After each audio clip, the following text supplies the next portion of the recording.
ओम ज्ञानतिमिरान्धस्य ज्ञानाञ्जनशलाकया चक्षुरुन्मीलितं येन तस्मै श्रीगुरवे नमः। श्रीचैतन्यमनोभीष्टं स्थापितं येन भूतले स्वयं रूपकदा मह्यं ददाति स्वपदान्तिकं। वन्देऽहं श्रीगुरोः श्रीयुतपादकमलं श्रीगुरून् वैष्णवांश्च श्रीरूपं साग्रजातं सहगण रघुनाथान्वितं तं सजीवम् साद्वैतं सावधूतं परिजनसहितं कृष्ण चैतन्य देवं श्रीराधा कृष्णपादान् सहगण ललिता श्री विशाखान्वितांश्च हे कृष्ण करुणा सिंधो दीनबंधो जगत्पते गोपेश गोपिका कांत राधा कांत नमोस्तुते तप्त कांचन गौरंगी राधे वृंदावनेश्वरी वृषभानुस्ते देवी प्रणमामि हरिप्रिये वाञ्छकल्पतरुभ्यश्च कृपा सिन्धुभ्येव च पतितानां पावनेभ्यो वैष्णवेभ्यो नमो नमः। जय श्री कृष्ण चैतन्य प्रभो नित्यानंद श्री अद्वैत गदाधर श्रीवासादि गौर भक्तवृंद हरे कृष्ण कृष्ण कृष्ण हरे हरे हरे राम राम राम हरे हरे तूकं करोति वाचालं पंगुं लङ्घयते गिरिं यत्कृपातमहं वन्दे श्रीगुरून् दीनतारिणं श्रीपरमानन्दमाधवं श्रीचैतन्यमीश्वरं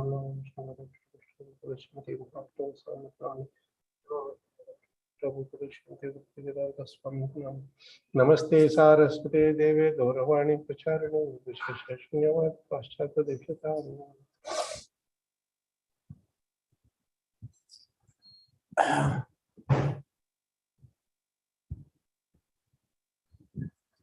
So, Prabhu's Mataji's.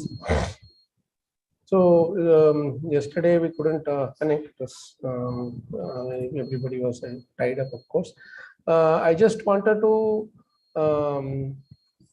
hear from you if you would like to go through that Bhagavatam lifestyle slide again, or you have some questions on it, or whichever way you would like to. I understand from our last session that you may wanted to discuss some of the points bit more in detail. So I'll leave it to you. I have a couple of interesting things also to share, which I would regarding, like, for example, washing clothes. It's something which is a common thing.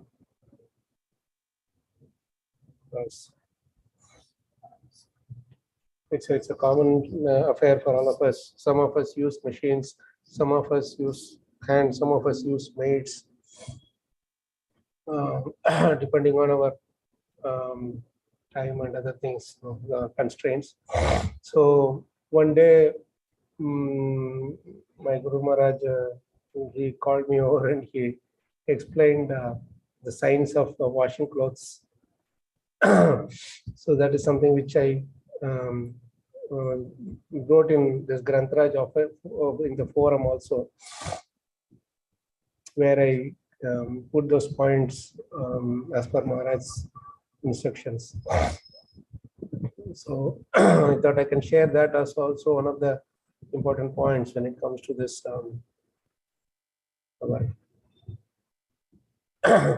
lifestyle thing. Apart from that, if you have any other questions, we can discuss that first. If not, I can go ahead with this particular email which I thought I will share with you. Prabhuji, I do have a couple of questions from the slide. Sure. Especially the second point. Yes, for sure. Yes. Let me. This is Anu Mataji, right? Who said this? Anu Mataji, right? Yes, Prabhuji. Yes. Okay. And let me share the screen.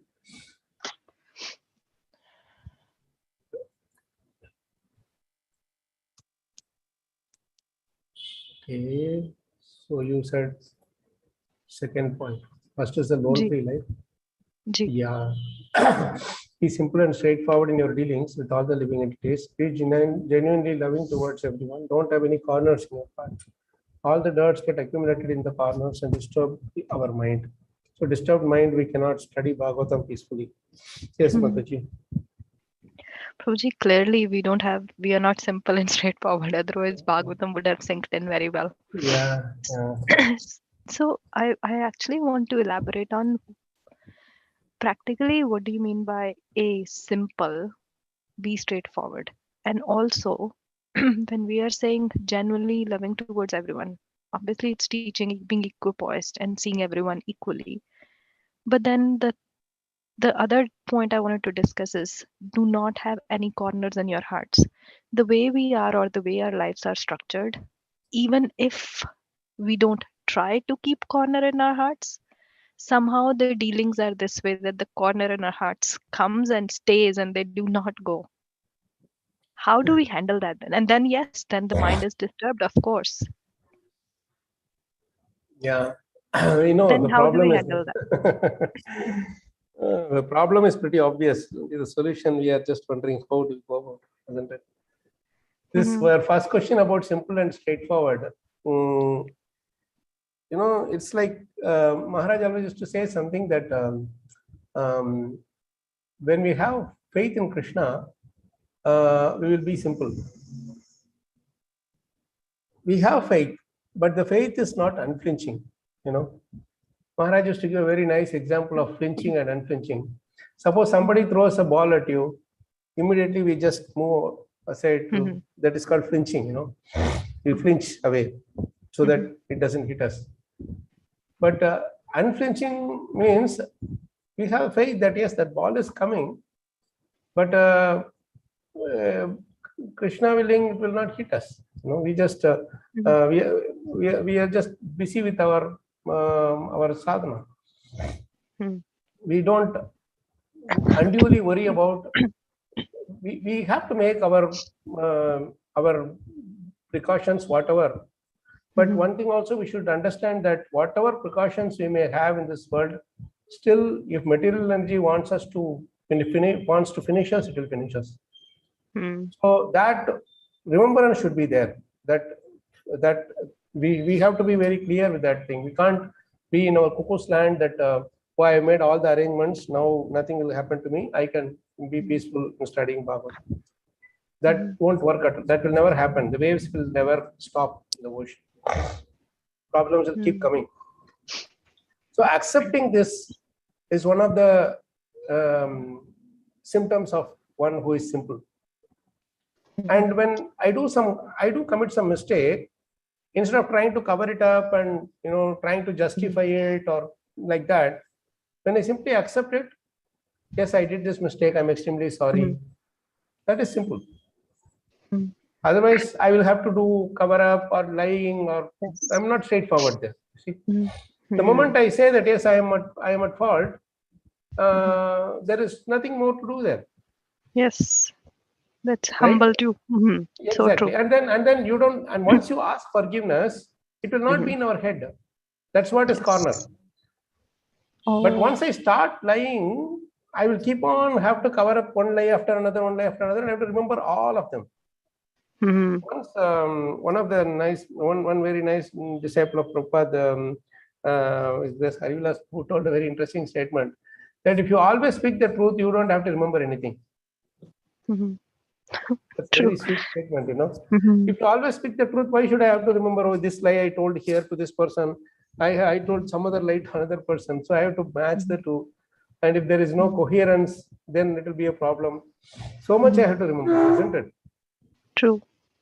Prabhuji, sometimes sorry, go ahead, Prabhuji. Sorry. And when we are simple and straightforward with all living entities, definitely Krishna will protect us in some way or other. There's no way we will be given up. Krishna will not give up on us. If you see in our tradition of a bhakti cult, anybody you take, Tukaram you take, Narasingh Mehta you take, our Panchatattwas, Gadadhar Pandit, Shivas Thakur, all of them you take, Haridas Thakur, anybody you take. Everybody will be very simple and straightforward. They will not assume something about themselves. They will not want others to have some picture of them. They are just casual. They don't want to create a aura or something around them, like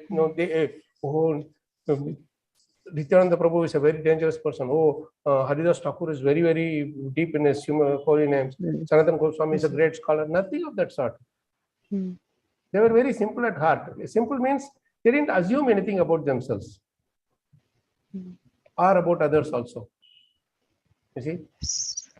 That's a very important point. I wanted to bring up a very beautiful example in Bhagavatam. I hope you all have your books with you.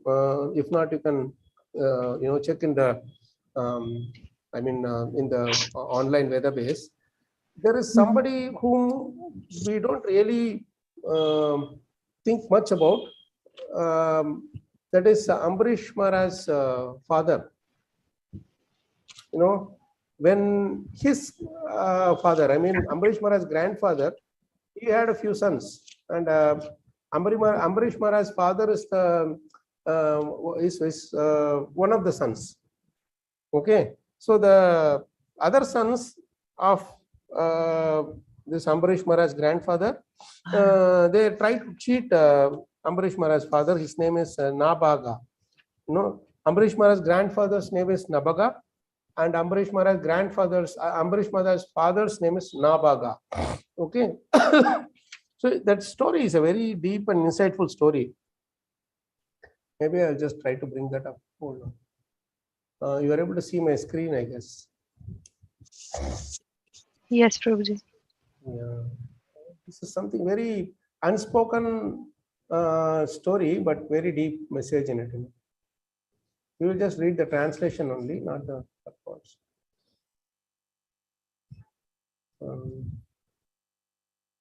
Yeah, this is where it starts in the beginning itself. Yes. Maybe somebody can read these translations. I can It's about read. some 10-11 slokas, so it would be good to read the translations and hear from Prabhupada directly. Can I read, Prabhu? Yes, please go ahead. Text 1. Shukadev Goswami said, the son of Nabhaga and Nabhaga lived for a long time. Named Nabhaga. The son of Nabhaga named Nabhaga. So Yes, Nabhaga is the grandfather of Ambarish Maharaj. Nabhaga is the father of Ambarish Maharaj. So he goes to learn from a spiritual master and he stays there for a long time. Learning, he stays as a brahmachari, he stays there for a long time. But his other brothers are grahasthas, they are married. So the father, while he is alive only, he gives the properties to them to share it among themselves. Okay. Now let's please read, Maharaj. This is the background. Yeah. Shukadev Goswami said, the son of Nabhaga named Nabhaga lived for a long time at the place of his spiritual master. Therefore, his brothers thought that he was not going to become a grihastha and would not return.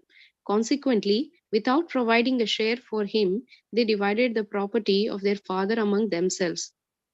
When Nabhaga returned from the place of his spiritual master, they gave him their father as his share. So they are very greedy, They thought, what are we going to do with our father? He's of no use. He's an old man. So we'll just give him and cheat him, saying that he is your share. You take whatever from him. But father doesn't have anything. He gave everything to all the other sons. So they divided among themselves. Didn't give any share to Nabhaga. Now, next, anybody wants to read the next verse? Can I read, Prabhuji? Oh, go ahead, Prabhuji. Yeah. Please go ahead. Don't need to ask for permission. It takes more time. Nabhaga inquired, my dear brother, what have you given to me as my share of our father's property? His elder brothers answered, you have kept our father as your share. But when Nabhaga went to his father and said, my dear father, my elder brothers have given you as my share of property. The father replied, my dear son, do not rely upon their cheating words. I am not your property. So this shows the simplicity of Nabhaga. He didn't argue with his brothers. He simply went to his father and said, Father, they gave you as my property, as my share of property. So father says immediately, no, I am not your property. I cannot be your property. So Now, the interesting thing here is the other brothers are cheating. They are not simple. Right? If Nabhaga wanted, he could have also taken the cheating, taken that same mood of cheating mode. But he was pretty much simple. He was born and brought up in a simple way. So he says, okay, whatever you say, I have faith in your words. So he just comes out. Now, then now the Nabhaga's father is realizing his simplicity, very innocent. So he, being very powerful personality, he gives a way for them to, for Nabhaga to earn some money for himself, earn some properties for himself. Was that someone wanted to read now? Was that Anumata? I can read Yes. Prabhuji, yes. The Nabhaga's father said, all the descendants of Angira are now going to perform a great sacrifice, but although they are very intelligent, on every sixth day they will be bewildered in performing sacrifice and will make mistakes in their daily duties. Please continue the next one also. Sure. The Nabhaga's father continued, go to these great souls and describe 2 Vedic hymns pertaining to Vaishvadeva. Vaishvadeva. When the great sages have completed the sacrifice and are going to the heavenly planets, they will give you the remnants of the money they have received from the sacrifice. Therefore, go there immediately. Thus, Nabhaga acted exactly according to the advice of his father, and the great sages of the Angira dynasty gave him all their wealth and then went to the heavenly planets. So by being simple, he got his he got the wealth more than his brothers, as per his father's advice. So he followed his father's advice. Again, he was simple and straightforward. He didn't ask his father, why are you giving me another this thing? Will I get the same thing like others? No, just simply, yes, you say, I accept. That's it. So he's moving on. Now he is about to get the wealth that the Angira rishis, the sages in the Angira dynasty, they are giving him, and they are going away. They have no attachment to these things, so they are gone. Now what happened? Thereafter, while Nabhaga was accepting the riches, a black-looking person from the Hare Krishna. Looks like Prabhuji, I got disconnected. Huh? Looks like I got disconnected. No. Am I okay? It's not. We can hear you. Screen is. Yeah, one minute. I'm sharing this. Is it visible now? Yes, Prabhuji. Yes. So somebody can read this. Thereafter, while Nabhaga was accepting the riches, a black-looking person from the north came to him and said, all the wealth from this sacrificial arena belongs to me. So it's actually Lord Shiva who is coming there, and he is stopping Nabhaga from taking it, even though the rishis had offered everything to him. So let's say text 7. Nabhaga then said, these riches belong to me. The great saintly persons have delivered them to me. When Nabhaga said this, the black-looking person replied, let us go to your father and ask him to settle our disagreement. In accordance with this, Nabhaga inquired from his father. So they both are going there to see his father, Nabhaga. Yes. The father of Nabhaga said, whatever the great sages sacrificed in the arena of the Dakshayagya, they offered to Lord Shiva as his share. Therefore, everything in the sacrificial arena certainly belongs to Lord Shiva. See, now the father is also taking the side of Lord Shiva. So what will he do? Earlier, he only told him to go there and get it from them. But now Lord Shiva is coming and asking, give me this all my share.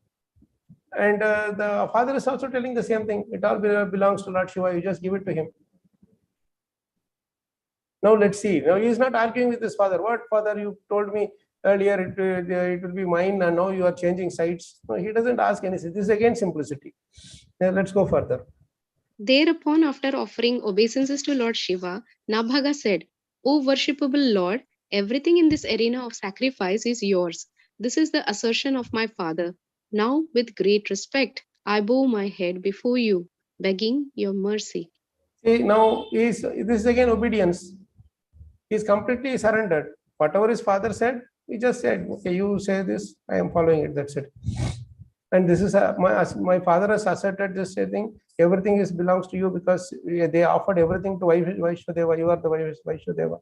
So please forgive me, and I'm begging your mercy. Now let's go further.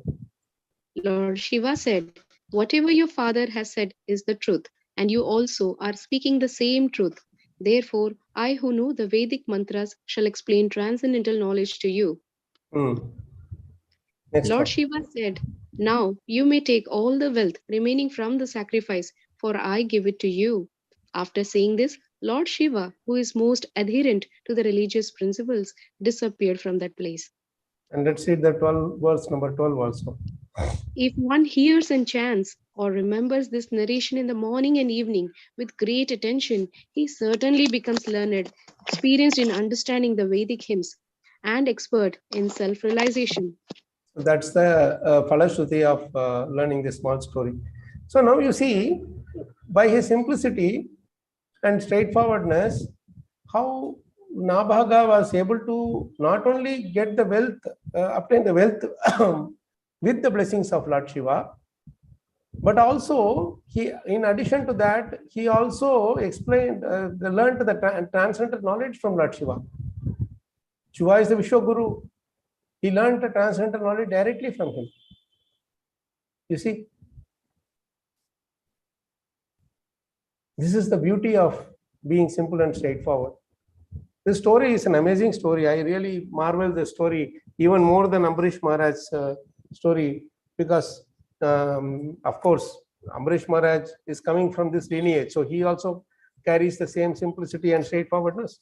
Even when he was faced with the danger of being killed by this Durvasa Muni's that demon, he didn't flinch an inch.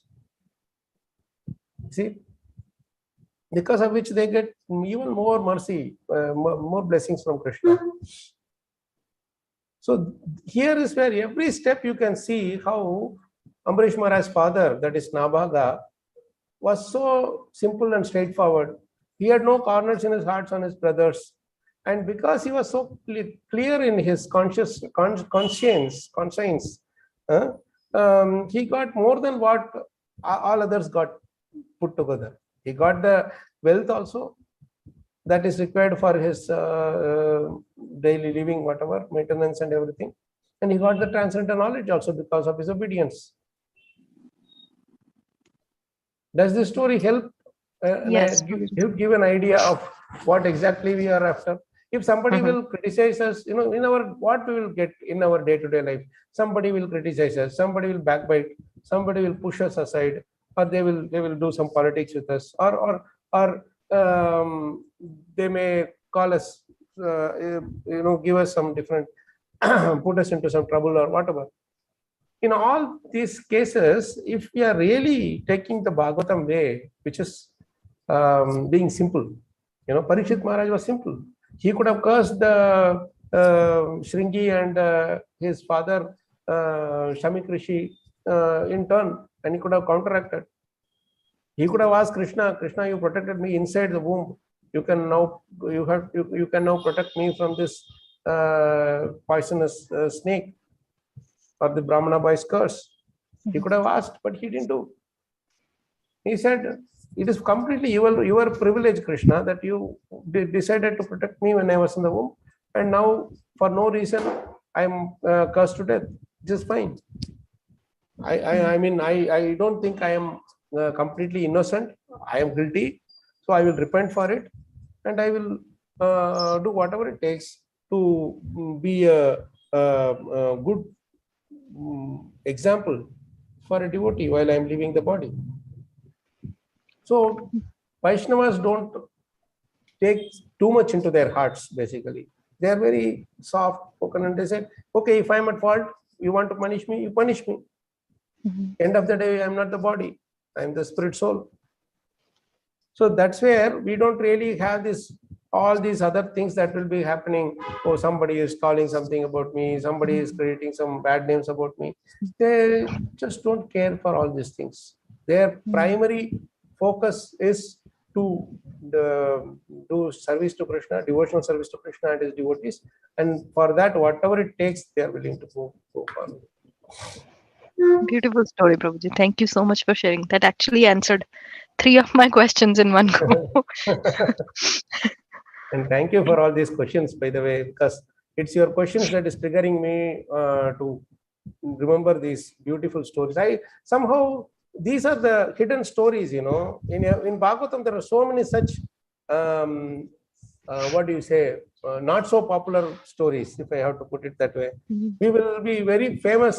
The famous story of Dhruva Maharaj we know, but what happens when he is leaving this world, that we don't really discuss much.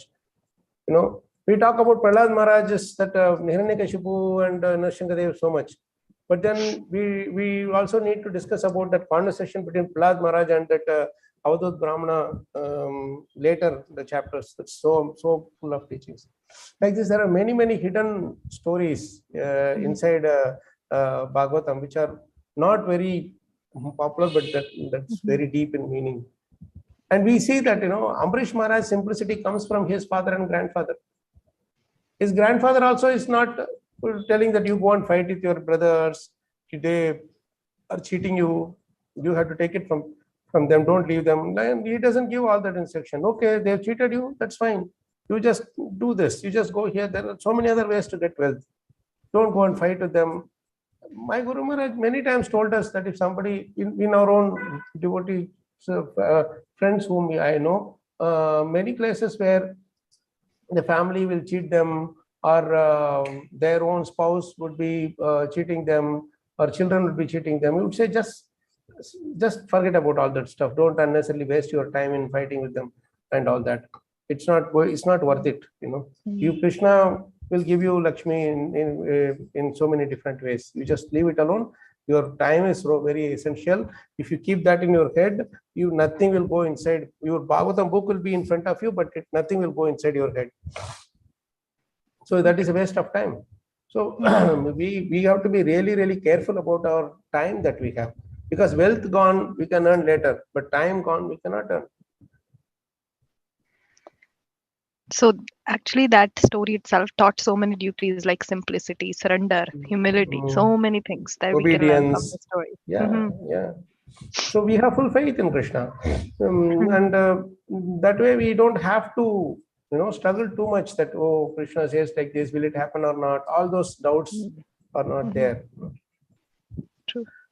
So One this lesson Krishna says in understanding- Bhagavad-gita also, no, that sorry Prabhu, just remember this. For a doubting soul, there is no peace, happiness either in this life or in the next. Samshayatma vinashyati, or something like that he says in Bhagavad-gita. So we don't doubt the instructions and conclusions from the Shastras, and which is given directly by Krishna. Sorry, Anandram Prabhu, yes, you are saying something. Sorry, I beg for your forgiveness first. No problem. Please. And also I'm understanding that but any provocative situation, as you mentioned in that second point about developing those corners, so we should not develop any animosity for either it be friends, relatives, or devotees. Even it may be whoever may be right or wrong. Yeah.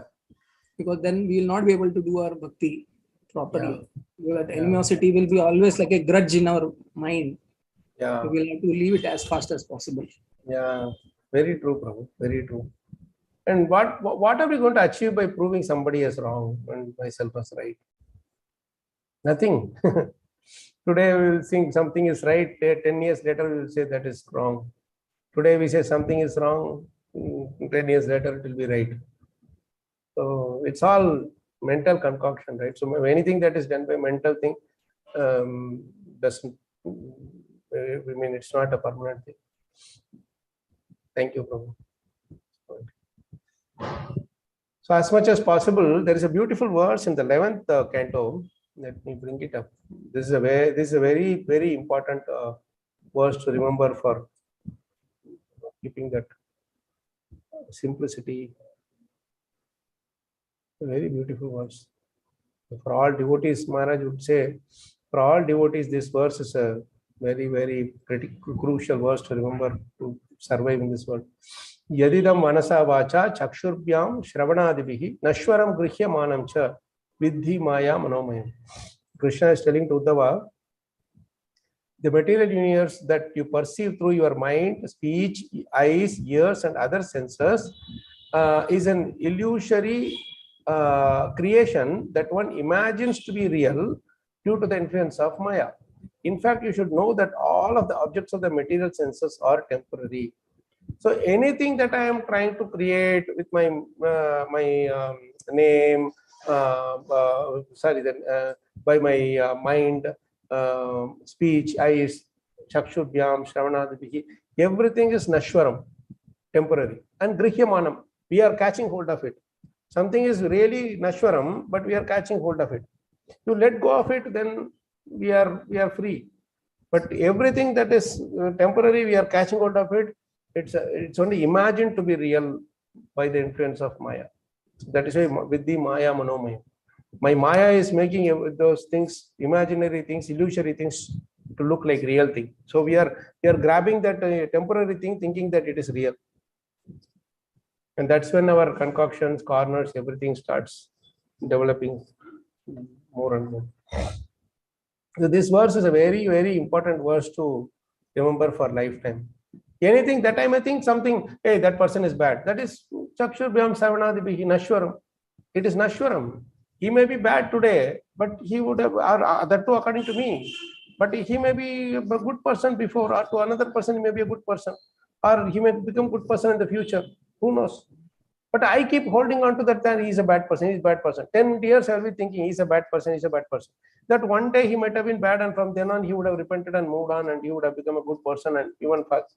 Still I will keep thinking, he was a bad person, he was a bad person. That is Nashwaram Grihyaman. Then what do we gain by it? It's a whole deal.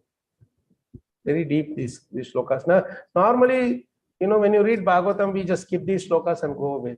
But when we hear from completely self-realized souls who have taken Bhagavatam as their life and soul, they will give these hidden shlokas for our benefit, for our practical application in our life.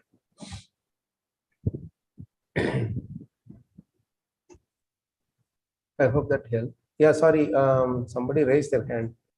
Who was that? Prabhuji, Yes, so Mataji, yes. That's a beautiful explanation. One quick thing, when we practically try to apply this, there is a lot of time we fail. Like, not that we are not trying, we are trying, but we fail again and again, we fail. And we are trying to look through, okay, where did I slip again? Sometimes it's the same thing that keeps on coming again and again, and we keep on working on it again. So then practically what could be a resolution for that? Like, on the same thing we are getting stuck. Actually, it is not stuck, Mataji. We are just trying to find, we are just endeavoring, but in that process, when we are failing, Krishna doesn't take it seriously. In the sense, he forgives us. He's very compassionate. He only looks at the endeavor part of it. He doesn't look at the result. The result is his job. So we may fail hundreds of times, but still the fact that we are trying will please Guru and Krishna's heart. Will please them maximum. My Guru Maharaj always used to tell them, before even you attempt, why are you looking at the result? He would say, if you try and fail, what's the loss? You at least tried. So that you made an attempt. That is fine. That is really a good thing. But without even making an attempt, if you are afraid of failing and you say, oh, I may fail, then that's of no use. That's why he was always he was one of the most positive and optimistic personality I've ever seen. He would say, for every single thing. I remember one very funny, this thing happened, it's a serious problem, but Maharaj made it into a funny thing. Like in Singapore, one of my friends, many years ago, he was married, and he had to, his wife made him sign some of the documents or something. Then he, without studying through the whole thing, he signed it or whatever. And then somehow somebody tricked, and then he was caught in forgery thing, and he was imprisoned. He was very much distraught. No, for no reason, for no fault of his, he was put in the prison. So he wrote to Maharaj. Maharaj, I don't know what to do. I've been punished like this. I didn't do anything wrong. I knowingly or unknowingly also I didn't commit any mistake. But this thing has really landed me in trouble. I'm really depressed. So Maharaj wrote back to him saying that don't worry, you have a lot of time to study Bhagavatam and Bhagavad-gita now. Nobody will come and disturb you. And remember one thing, our parampara itself started from prison. So you don't have to worry about it. He said Krishna was born in prison, no? So that's why you're saying that. Our whole parampara started from prison, from jail. So you don't worry, you are a bona fide in the parampara. So you don't worry. That's surrender. Yeah, from then on he took it seriously, and he spent all his time in the jail studying Bhagavad-gita and Bhagavatam, and he was really happy. So everywhere, somewhere or other, we should find some silver lining in the cloud. Otherwise, we can never live in this world. For every good thing, we'll always find something wrong, something bad. So, thank you so much, Prabhuji. So, yeah, Anandaram Prabhuji is sharing the importance, the examples of Sanatana Goswami and Rupa Goswami. They are our best examples, isn't it?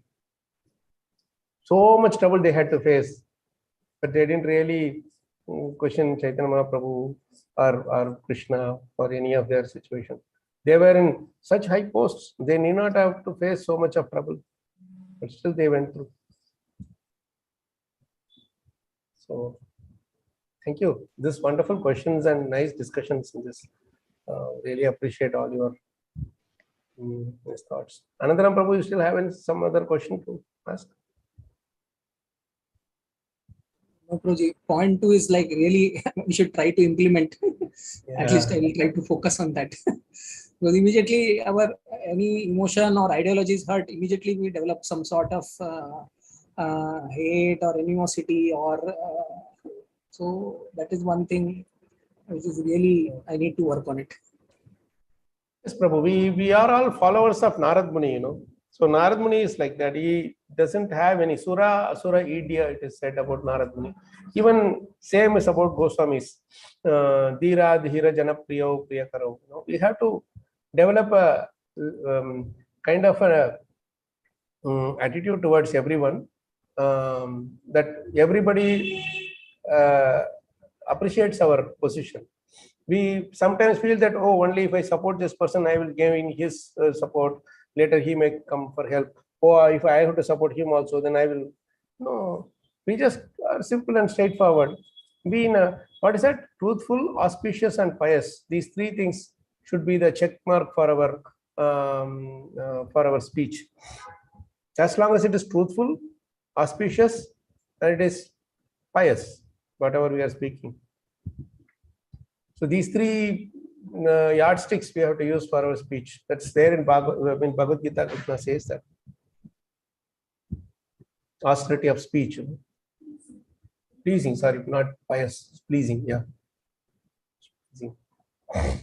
Truthful, auspicious, and pleasing. Yes, sorry. Sorry, Prabhuji, another question. Prabhuji, on point number 8. 8, the point was about waiting room. Right. So I just want to discuss, Prabhuji, how can we practically develop this? Like this is huge actually, to think about a waiting room consciousness in everything that we have. Like we will fully surrender if we can develop this waiting room consciousness. Yeah. Well, the one thing is that always going through the scriptures will keep reminding us again and again, like Bhagavad-gita, Bhagavatam especially, it keeps reminding us that we are not permanent here, we are temporary. So when we are on this consciousness that I have to leave, I have to go, then we will not have any unwanted things to say, I have to achieve this, I have to achieve that, I have to make sure that person is corrected, I have to make sure this person doesn't realizes his mistake. All those kind of things will not come. There is a beautiful verse in Bhagavatam again. It's in 11th canto, such a nice verse. Let me share this. It's also in 11th canto, I think.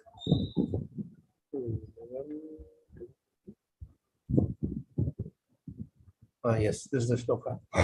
Konortah sukhayatyenam kamova mrityurantike agatam niyamanasya vadya sevana tushtidaha. It gives a very beautiful example of the goats or animals that are lined up to be cut in the altar, no? In the sacrificial altar or whatever, in the butcher shop, whatever.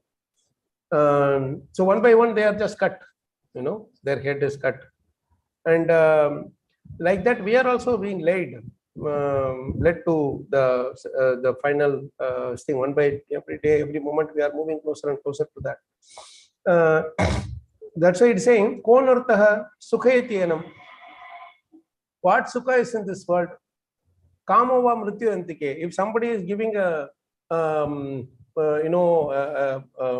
bag full of gold or so much money or whatever, and I am lying in the hospital counting my days, the doctor has told, there's not much chances of us able to save you. At that time, somebody comes and gives us all the palatial food. How much it will be of use to us? Kamova mrityurantike, right? When the mrityu is nearby, if somebody is trying to satisfy our desires, we might have had, what kind of sukha will get? Konvartaha. How these material objects will give me happiness when I am about to die?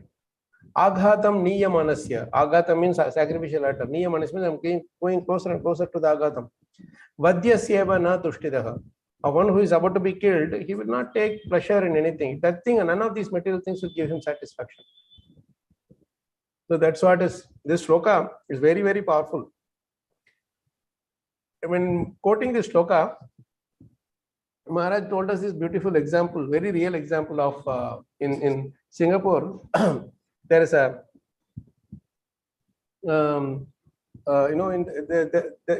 he was giving a class in one program, and after the class, one of the ladies, middle-aged lady she was, and she came. Just every one by one devotees are coming to take personal darshan of Maharaj. Maharaj asked a few questions, etc. So when this lady came, Maharaj asked her, "Are you working?" She said, "Yes, I am working." "Where are you working?" She said, "I am working in the jail, in the prison in Singapore." Maharaj was quite surprised. "Oh, you are working in prison, then you must have to be really, courageous, because these people will be very unruly. And where inside the prison are you working, in the administrative section or something?" She said, "No, I am working in that section, cell, where those criminals who are given death sentence are lodged.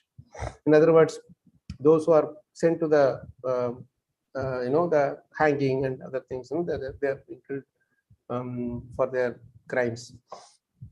Maharaj was very surprised how she is working there, because they will be really, really rowdy behavior, So Maharaj asked, "How come you are able to work there? Is it not very scary?" So she said something very interesting. No, Maharaj, that's a place where there is no problem at all. Because when they know that Saturday they are going to die, and Thursday you go and talk to them, they will be very peaceful. The sense they would have given up all their desires and everything. They will just accept the fact that, yes, I am going to leave. So you give them whatever thing you want to tell them, they will not be really so much agitated. So when we realize that the death is coming anytime, we will not be unduly attached to any of the material things that we are after. That's what this sloka gives, and the message that it gives. It's so better to remember our last day as much as possible. At least once in a day, we should remember that, yes, I'm going to go away. So at least to that at that moment, at least you will have some little bit of vairagya. And without vairagya, bhakti will not be really truly fixed,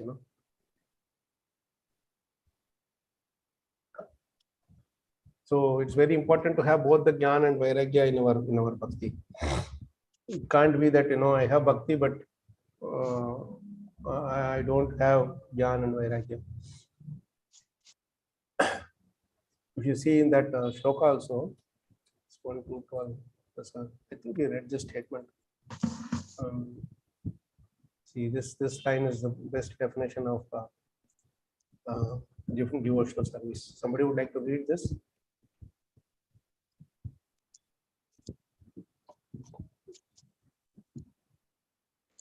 Yes, no problem. Please. Devotional service which is based on the foreground of full knowledge combined with detachment from material association and which is fixed by the oral reception of the Vedanta Shruti is the only perfect method by which the seriously inquisitive student can realize the absolute truth.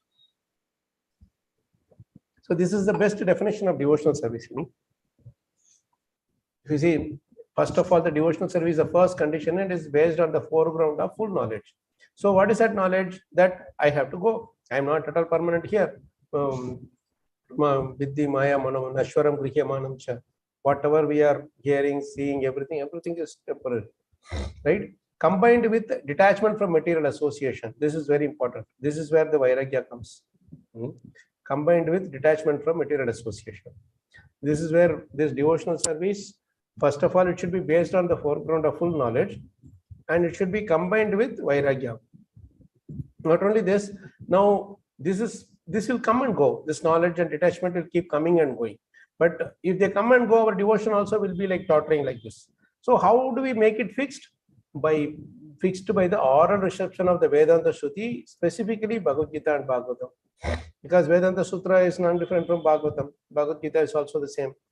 It's the only perfect method by which the seriously inquisitive student can realize the absolute truth. In other words, they can take darshan of Krishna. This line we have to learn it by heart and understand that vairagya has to come somehow or other, and that comes from slokas like this. So constantly studying the scriptures, trying to meditate on the essential truth, the conclusion, of the various leelas, the instructions, etc., will take us to that point at some point. So even while we are hale and healthy, we have to cultivate this thought that yes, I am not going to be permanent here, and that way we will be more and more protected by devotion, more tangibly protected by the devotion. Otherwise, I will keep doing devotion, but because I don't realize the temporariness of this body, the anarthas will not go away. Because anarthas are always sticking to us because we always think that we are going to be here forever. That's the main problem. So I hope that helps to some extent. Thank you, Prabhuji. That was beautiful explanation. Thank you so much. And I won't unnecessarily be mean-minded. I mean, I will not discriminate, and and I will not be envious of others' prosperity, because when I see that the other person, whatever he is growing, he is also going to die, I will not be so much envious of him. Whatever they are earning, frankly, this is the biggest problem. Ideally speaking, we should be compassionate to everyone, irrespective of whatever status of life they may be in. But instead of being compassionate towards them, we are being envious of them. Oh, he has this property, she has this education and post or whatever, and this and that. When will we turn that envy into compassion? Unless we turn that envy into compassion, devotional service will not taste it gives its real taste to us. So all these anarthas somehow or other they should go away. By meditating on characters of these great souls like Nabhaga, Ambarish Maharaj, Dhruva Maharaj, like that, slowly these qualities will seep through into our hearts also, and then we'll develop the waiting room consciousness very easily. And one other important ways we can do is we can keep preaching somehow or other, then naturally the waiting room consciousness will come. I mean to say the impermanency of our wealth and body and all those things that we have, or possessions that we have, that will come to us very much. Especially, 2-3 passages are there which, if time permits, we can go through, not in Adhyatma Dipam, these sessions, but in the future.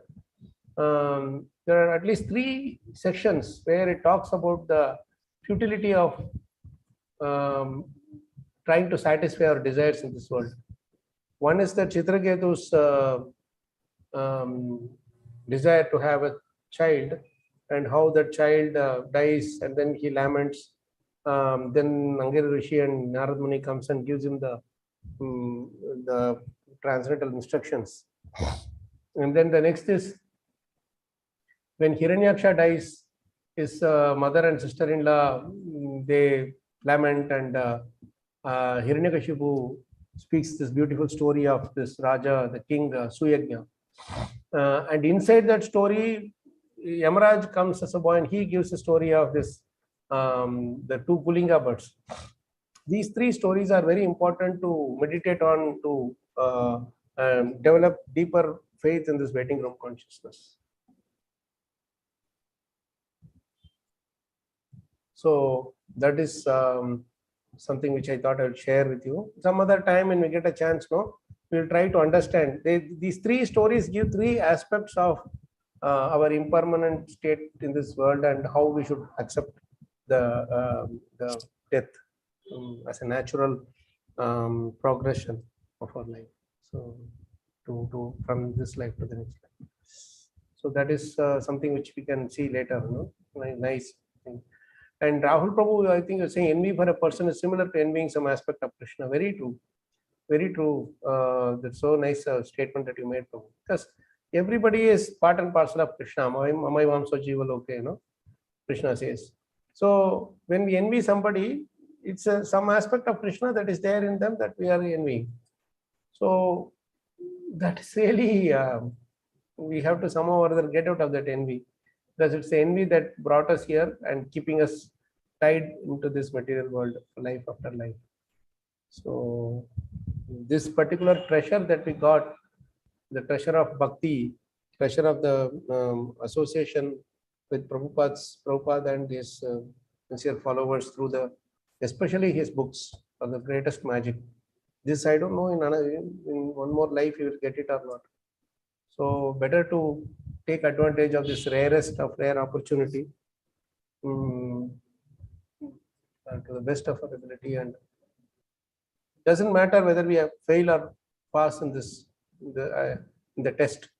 The most important thing is, have we put in our full endeavor in the preparation, and have we endeavored to the best of our ability in practice. Even if you fail hundreds and thousands of times, it doesn't matter. So these are some of the things which I comes to my mind when this waiting room consciousness. Every day Maharaj will say, I remember in one of the initiation ceremonies in Singapore, devotees were supposed to they come and take the beads from Maharaj and tell that I will follow these things, and all the regulative principles and all that stuff. So they were all learning it by heart. Oh, I should not forget these 4 things and like that. But Maharaj gave the class, and in the class only Maharaj was talking about this waiting room consciousness and all. So when one of the devotees, when each one of them they came, the first devotee that came, he said, okay, so what do you remember in the class? he started reciting, no meat eating, no gambling. No, I never talked about no meat eating, gambling in the class. He used this word dharmashala. In Dham and all, when we go stay in some hotel or dharmashala. Hotel in this there, but those days they were staying in some dharmashala. So they will not go around and say, oh, in this room there the paint is gone, here the light is not glowing. None of those things people will be worried about. They will just go there, lie down, get up in the morning, take snan, and then move out for their yatra. So he said that this world also is like a dharmashala only. We are coming here, just staying for some time and then going away. We just don't realize that. The sooner we realize, the better it is for us. So Maharaj said this, that you have to remember only one word in this entire class, that is dharmashala. This whole world is dharmashala. And I've just come here. Whoever is there, some of them may be relatives, some of them may be really close friends. But at the end of the day, everybody is our yatris only. We are just come to this world as how is dharma. People will go to dharmashala. So then Maharaj told all of us to chant this. This is when he said that before you become Krishna conscious, be waiting room conscious. In other words, if you remember that mujhe jana hai, I have to go, then you will not gamble, you will not have illicit sex, you will not have intoxication, you will not lie, and you will not cheat others and all that stuff. Right? So he said, only one thing you have to remember, that I have to go. So then he said, before the Maha Mantra, you have to chant this Maha Mantra. That is, Hare Mujhe Jana Hai. In Hindi also he said, in English also he told. You chant, Hare Mujhe Jana Hai, Hare Mujhe Jana Hai, Mujhe Jana Hai, Mujhe Jana Hai, Hare Hare. So he said in English, I have to go, I have to go, I have to go, Hare I have to go, Hare I have to go. I have to go, Hare Hare. Once we chant this Maha Mantra, this Maha Mantra, then our actual Maha Mantra, Hare Krishna Maha Mantra, will be even more intense, even more pleasing. This is what he was telling. So nice it was. So we will not unnecessarily worry about others. I have come here to fix this person. I have come to fix that person. We have not come into this world to fix anybody. We have come into this world to fix ourselves. That's all. So that's where we are.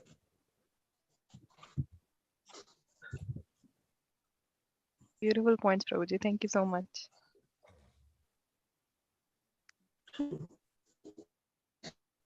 Any other points? Otherwise, I will just share this. One nice thing we had. Hare Krishna, Somebody. Yes, Rahul. Come. Yeah. Yeah, Prabhuji, if I go in the slide, take in the screenshot.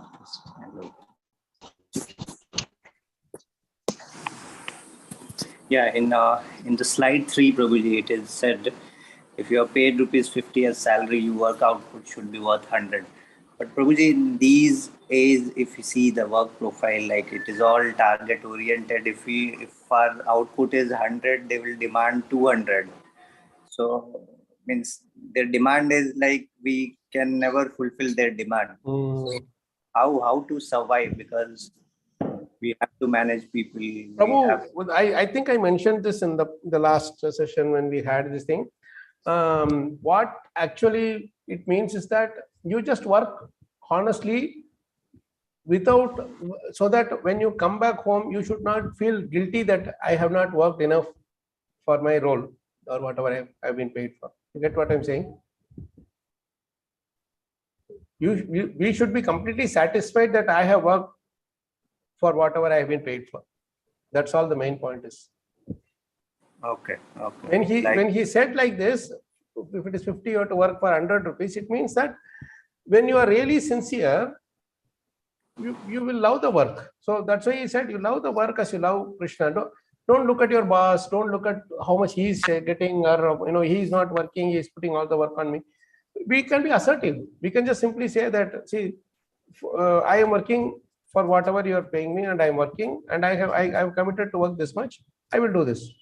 If you are going to put someone else's work on my head, saying that you want to have an emotional threat that oh, I am so much attached to this work. Okay, this guy is so much attached to the work. I will I will take maximum advantage of his dependency.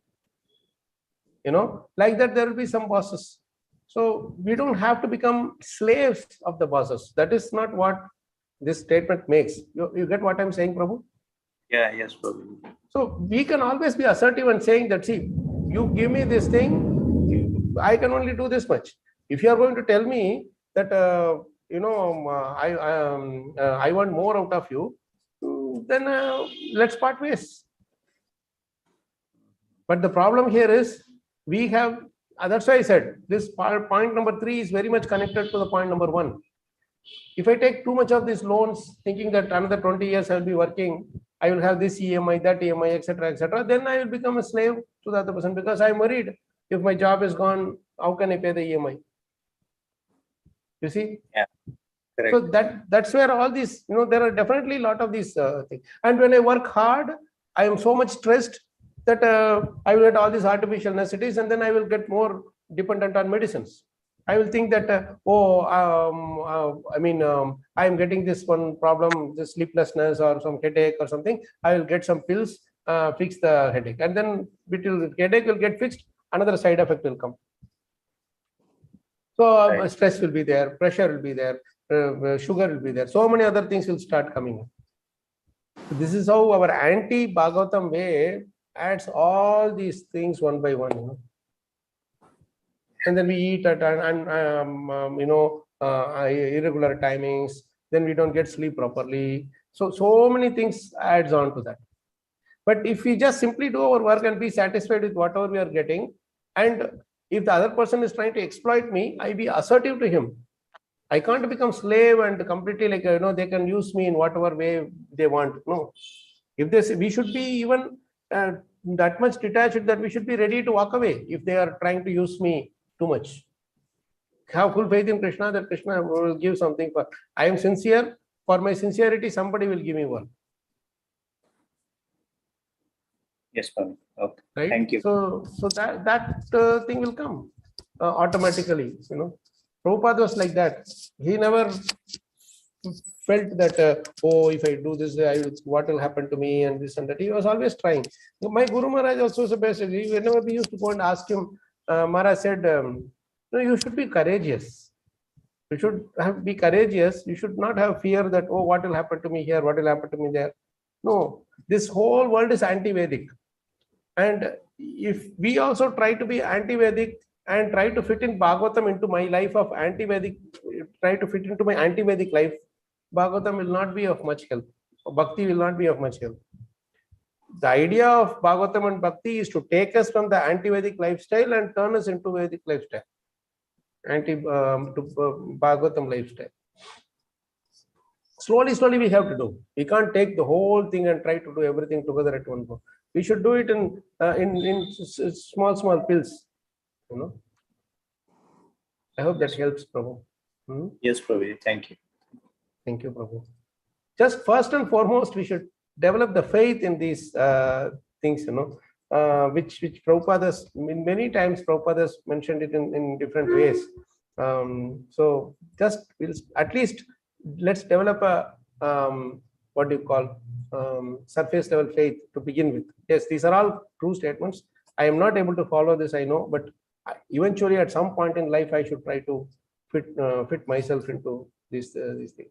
Slowly we will try to associate with those who have been in this. They are able to follow some of these things.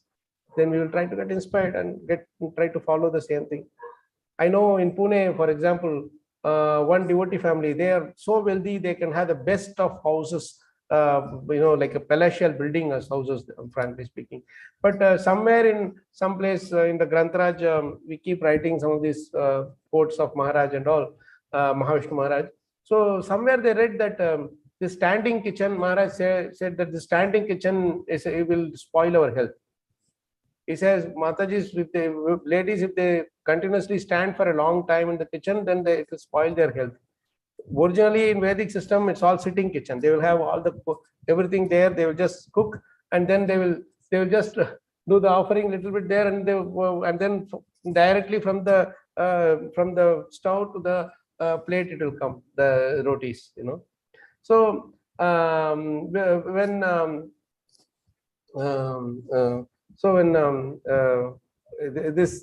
he was telling this in one of the quotes, and we wrote this in the Grantaraj offering. We didn't realize that this family, who is so wealthy, when they went to their home, everything was so pakka, so beautifully organized, but kitchen alone, they didn't have any that slab or anything. They just put everything on the floor. And we were surprised, how come you are having this? No, we read in Maharaj, one of these Grantaraj offerings, that standing kitchen will spoil our health. Sitting kitchen is the best thing to do. And so since then we have organized everything in the ground only. So we are so surprised, So I mean, pleasantly surprised. So there are people who are very serious about how this anti-Vedic lifestyle is spoiling the health of all. See, when we were young kids, we never used to have these mobiles and computers and all that. So our lifestyle was much better. But now you see, from the childhood, the children, they are always into this LCD screens. They continuously they watch the phones and this thing. How long their eyes will survive? Now 30-40 years they will have to, so many different diseases or something will crop up.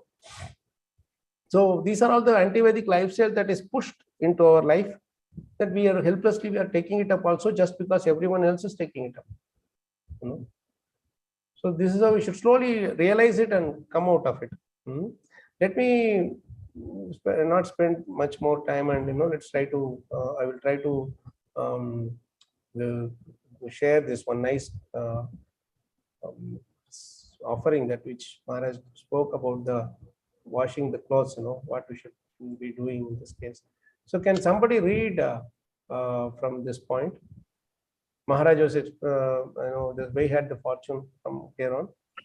I hope you are able to see the screen. So there are some points which Maharaj used to tell about. He took a lesson on washing the clothes with devotion. So, Prabhuji, can I read? Yes, please go ahead, Mother. From the starting? Yes, you can start from there and then 10 points. Okay. We had the fortune of the transcendental association with our spiritual master for a few days in Rajkot last week. While speaking to us on one of the occasions, Maharaj was strongly insisting how to practice devotional service in our day-to-day activities, and without which our devotion will become superficial. Maharaj was exploring how washing the clothes should also be done in the mood of devotional service. Unfortunately, I couldn't record his transcendental Vani. So, with my puny capacity, whatever I could recall, I shall try to share with you all. Maharaj said, pointing out to his immaculately clean kurta, "We are not proud, but I should say that I have been using this kurta for 12 years. I was astounded to hear that because it looked brand new to me. Maharaj then said that the longevity of the clothes rely on how we wash them and use them. He then shared with us the secret of washing. I'll present them in the form of points. Everything in this world is under the moods of nature. The clothes also have their own moods. We should always wear simple clothes because they are in the mode of goodness, and we should also wash them in the mode of goodness.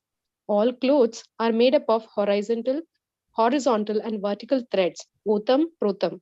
We should always wash them vertically. If we brush them horizontally, then it will go against the nature of the cloth and will spoil the thread. We should not use too much soap on the clothes because soap is chemical and is harmful to our body. We should only use very little soap to clean the dirt in the collars or any other part that became dirty, and gently wash that part using hands to take out the dirt. We should never brush or smash the clothes violently. We should never use washing machine to wash our clothes. Washing machine is a mockery of the modern civilization. It uses dirty water to clean the dirt, which even foolish people will say it is wrong. It also increases our laziness, and laziness leads to sickness. Soaking the clothes for a long time is also not advisable. We should soak for very little time and immediately wash them. In washing clothes, rinsing is the most important part. We should rinse using clean water at least 3-4 times. Each time rinsing the cloth, vertically at least 15 times. This will take out all the soap along with the dirt. As a side effect, all our fat and cholesterol will go away as well. Washing is a very good exercise for our digestive system as well. Once washed, we should not squeeze the clothes. We should dry them in the sun and let the water dry away naturally. And the cloth should not be in the sun longer than necessary. It should be in the sun only as much as it is needed, maybe 1 hour or 2 hours to dry it. Then ironing should be completely avoided, except for a few dresses which may be needed for work or business, because ironing kills the longevity of the threads by going against their nature. The threads of the clothes, when they touch our body, they absorb our sweat and it keeps our body healthy. But ironing stops the thread from absorbing the sweat and it creates sickness in our body. It's a very Even interesting point, huh? We think that this we also wear also many times we wear clothes, dresses made of cloths which don't absorb our sweat. That is not at all good for our health. When we'll be really feeling very stuffy when we wear some clothes which are like they don't absorb, but all the sweat is inside, and we'll be really feeling very uneasy in that thing. So such clothes should be we should avoid, except for maybe some function or something. You have no other option but to wear them. But by and large, when we are in our normal this thing, we should wear only those clothes which absorb the sweat in our body. Yes. Even dirty clothes should be treated with respect. They should not be thrown around all over the place.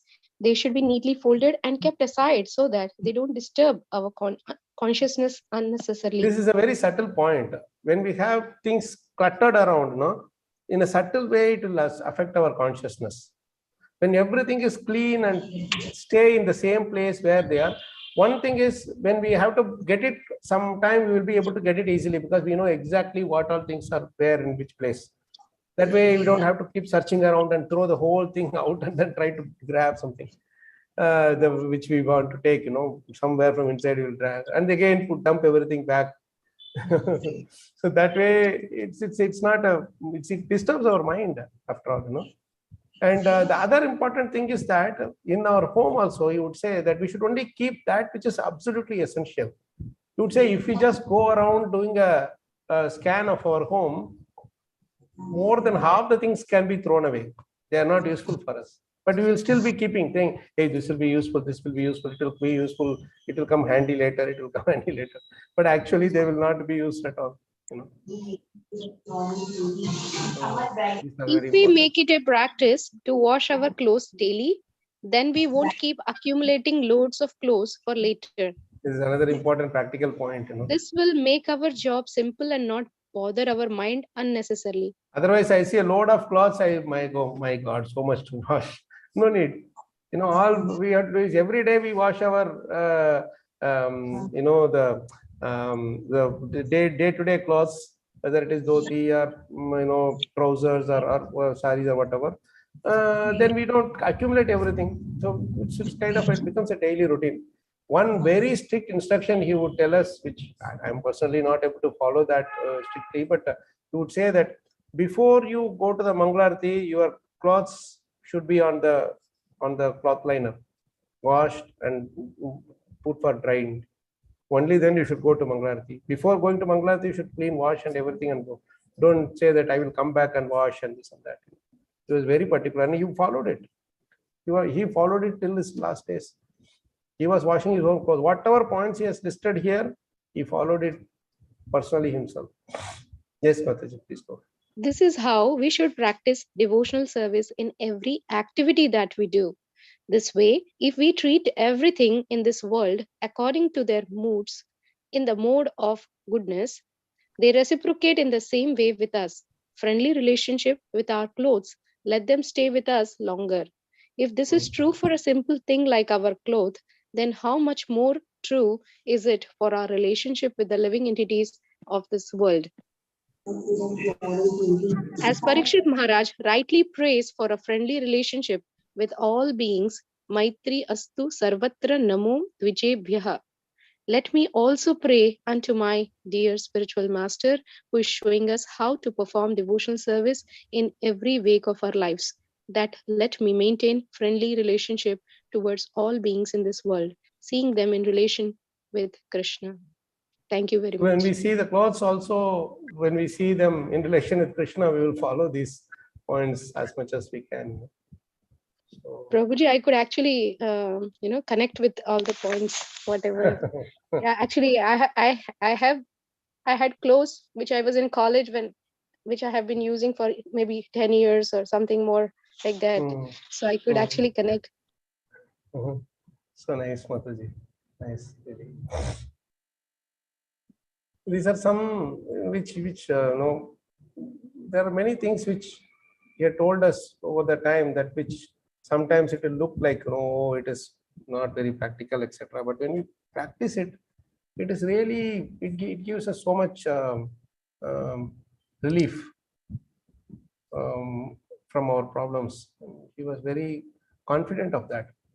And like cow products, like basically the go arka, which the cow urine, he would say that's a very good medicine. You have to have faith. And then this ginger honey, cinnamon honey, then adding jeera in all our, like that, he would say these are all the basic things which gives us it keeps us hale and healthy. So why do we have to go around for all these medicines and all these other artificial things? So, thank you for reading it, Mataji. And any questions on this? Just in case if anybody felt it is not practical. Frankly speaking, in the Western world, especially because of the extreme weathers, there are times when you will have to depend on these machines, whatever. In that also, for washing, you can still use your own hands too, because there with less pollution, you won't really get, the clothes will not become so much dirty like how it is in India. And for drying it up, maybe you can use the dryer, maybe if unless and until it is absolutely not avoidable. Later, when I've been into many places like UK, Japan, UK, and in US also, where the weathers are extreme weathers. I've stayed in north cities like Minnesota, where it is 8 months is like fully cold. You must be knowing Canada and other places also there. So, but the thing is that we just have our own cloth liners inside and somehow or other dry it out. So it used to be quite okay for us in all these places. So this is something where it's a win-win situation. We are able to keep our body also healthy and our clothes are also healthy, and mind is also peaceful in that sense. So I just wanted to share my realization. Yes, Mataji. So Yes. I'm in US, so it has been like more than 5 years since I visited India. And I wanted to visit this summer, but I couldn't because of some visa issues. So I had a list of what I should be buying when I go to India. So clothes was one of them. And then recently I was just pondering, like, I feel like, oh, I have a lot of clothes, and because of my nature to maintain them well, I I don't have to throw away my old clothes. So then I was then my visit postponed to winter. So I was thinking, do I really have to keep this on my list? Because uh, where am I going to keep all of them? And maybe I just have to. I'm just simple enough. I mean, it's good enough that I manage with whatever I have right now.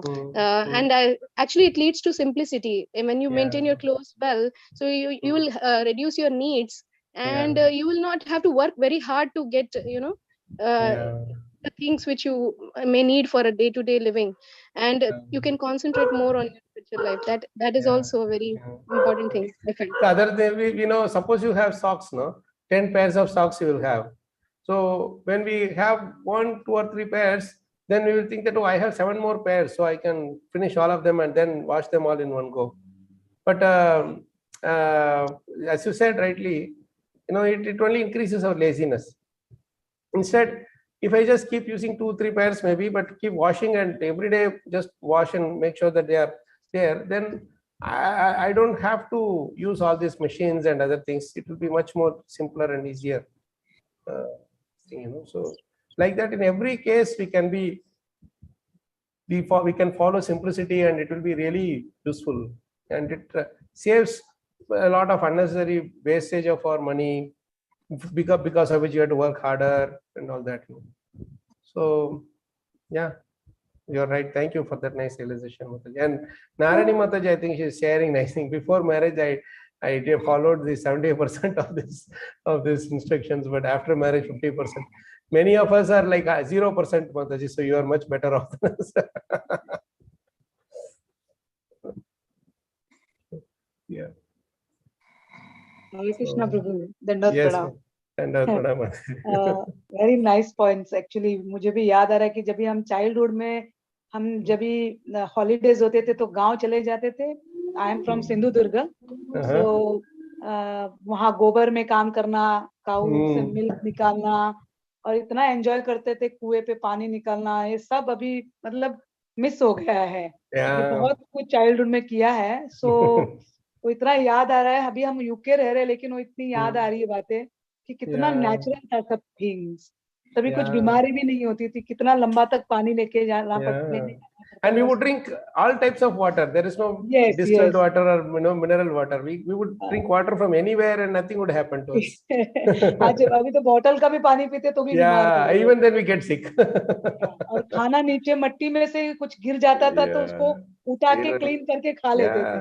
But nowadays so many नहीं, इसको touch नहीं करना. No, you should not touch. ये पूरा बांध दिया है, मतलब एक बॉडी को बांध दिया ऐसा लग रहा है. कुछ रेगुलेशंस रूल्स इतने फ्री नहीं. हम बोल रहे कि इंडिपेंडेंस है, बट इस तरह बांध दिया है कि हम लोग हमारे विचार भी मतलब जैसे हम हमारे बच्चों को सिखा रहे हैं तो बहुत संभल के सिखाना पड़ रहा है यहाँ पे स्कूल की वजह से. कि स्कूल में बहुत तो बच्चे ही हमको सिखा रहे हैं अभी कि नहीं मम्मी ऐसा नहीं करना चाहिए, स्कूल में ऐसा है, टीचर ऐसे करेगी, टीचर डांटेगी. तो अभी उल्टा जमाना हो गया है कि सारे हमारे माँ हमको सिखाती थी वैसे हम करते थे, बट नाउ डेज बच्चे हमें सिखा रहे हैं. सो रियली प्रभु जी की बहुत जरूरी है कि मतलब ऐसे हम डिवोटी सब मिलके ऐसे बढ़ाना चाहिए आगे, फिर से उस चीजों को जागरूक करना चाहिए कि कैसे हम चक्की घर के चक्के पे आटा पीसते थे, हम चटनी पीसते थे उस पे. तो प्रभु किधर तो मिस हो रहा है ये सब कुछ. तो सच में it will all be, it will not be available even the museum, the chakki and all. Very soon. Yes. हमारे घर अभी भी है, हमारे घर में अभी भी सब कुछ है. तो इसके लिए उनको मम्मी को बोला संभाल के रखो ताकि आगे लोग देखें. At least they should bring the children and show them that this is what we used to follow. That's very difficult, very difficult. Thank you. Nice, Mataji. Thank you. Any other questions or anything? This what we discussed so far, or any other general questions also?